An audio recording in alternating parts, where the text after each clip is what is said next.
May Allah forgive you, Insha Allah. Actually, no. It's may Allah forgive you. You see, when it comes to the things that we intend to do, we say Insha Allah only if Allah subhanahu wa ta'ala wills. But when you're making dua to Allah subhanahu wa ta'ala, especially for something that you know is good, there are no ifs and insha'Allahs. It's simply, oh Allah, give it to me, and you ask Allah subhanahu wa ta'ala with full certainty.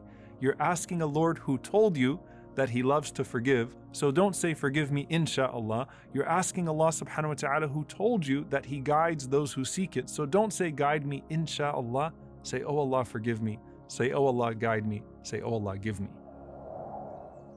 Unlike istikhara, there is no need to put a conditional if with something that you know you should be asking Allah subhanahu wa ta'ala for. In fact, subhanAllah, think about it. 17 times a day we say, Ihdina as-sirat al-mustaqim. Guide us to the straight path. Not please guide us to the straight path if you will.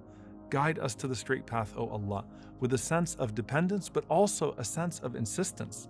And the Prophet ﷺ said in the hadith of Abu Hurairah radiallahu ta'ala anhu, he said, لا يقل أحدكم اللهم اغفر لي إن شئت ارحمني إن شئت ارزقني إن شئت وَلْيَعْزِمْ مَسْأَلَةً. The Prophet ﷺ said, none of you should say, O Allah, forgive me if you wish, or bestow your mercy upon me if you wish, or provide for me if you wish.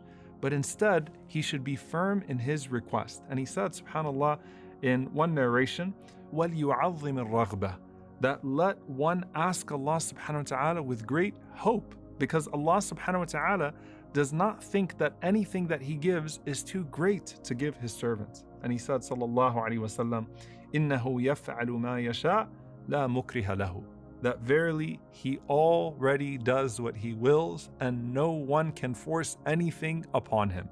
SubhanAllah, there is a lot that's actually implied in this. And Al-Qadi Iyad rahimahullah, he says that just like it would be bad adab to not say insha'Allah when you say that I'm going to do something, say I will do something insha'Allah, it's also bad adab to put insha'Allah in dua for two reasons. He says the first one is that it's totally unnecessary because Allah subhanahu wa ta'ala already will do what He wills, and you are implying that there may be some sort of hesitation from Allah subhanahu wa ta'ala or lack of an ability to carry out that decree or to carry out that dua.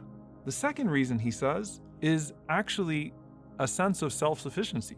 He says that when a person says in shi'ta, if you will, that it implies that you have some sort of independence from Allah's decree. Meaning you're saying that you can technically do without the thing that you're asking for, but oh Allah, if you will, can you also give this to me? And he's saying instead, when you call upon Allah subhanahu wa ta'ala, call upon Allah subhanahu wa ta'ala with desperation. You are begging for it and you are determined to get the answer. So there is no contradiction between the brokenness and the vulnerability that we approach our dua with and the conviction and the certainty that we have that Allah subhanahu wa ta'ala will answer that dua.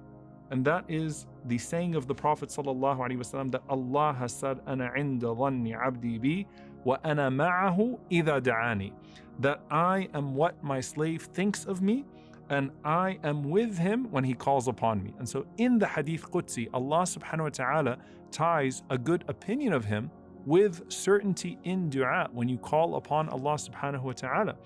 And there's a question that comes up, especially when we're talking about istikhara.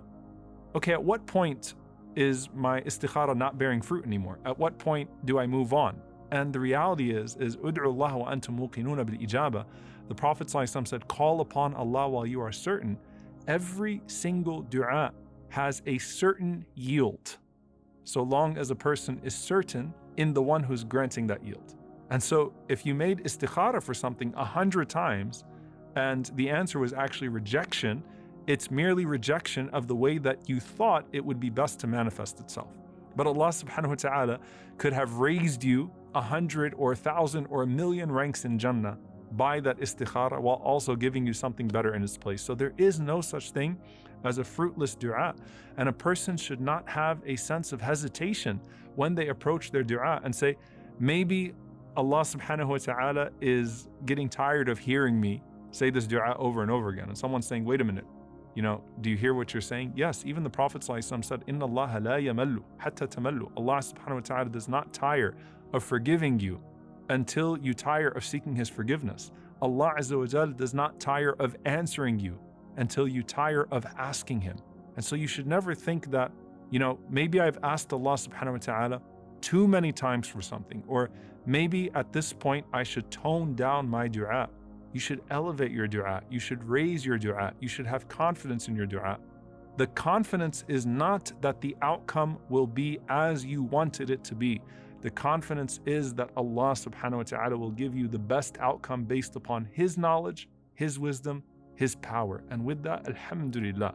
Alhamdulillah for all of the times Allah subhanahu wa ta'ala rejected what I wanted from my dua and gave me something so much better in its place, even if I did not make the connection with those two things.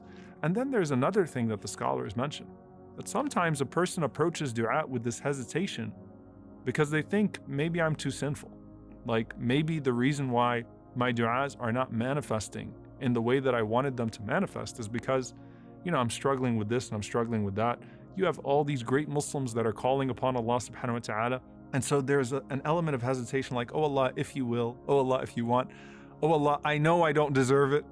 And subhanAllah, all of that is also a bad opinion of Allah subhanahu wa ta'ala, because Allah does not need you to be perfect in order to answer you. Allah doesn't need you to be an angel to answer you.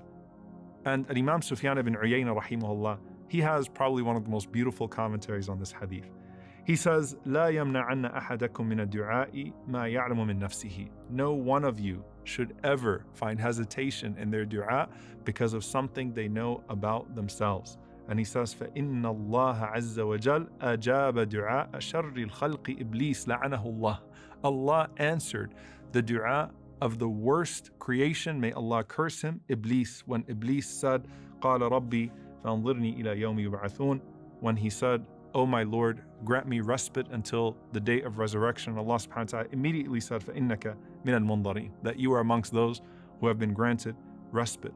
And that serves as a reminder that no one should feel unworthy and no one should be hesitant when they call upon Allah subhanahu wa ta'ala, as He is ever ready to hear your sincere supplications, no matter what it is that you are asking Him for, especially when you're asking Him for the things He told you to ask Him for. Guidance, forgiveness, Allah subhanahu wa ta'ala to be pleased with you. You have a Lord who wants you to know that He is Rahman and Rahim. You think when you knock on the door of Ar-Rahman Rahim, He says, no, I will not forgive you, I will not show mercy to you. So the Prophet ﷺ is saying, Ud'u Allah wa antum muqinuna bil ijaba. Don't say, Insha Allah, in shi'ta, oh Allah, if you will, oh Allah, I know, oh Allah, no, oh Allah, give me this, oh Allah, give me that.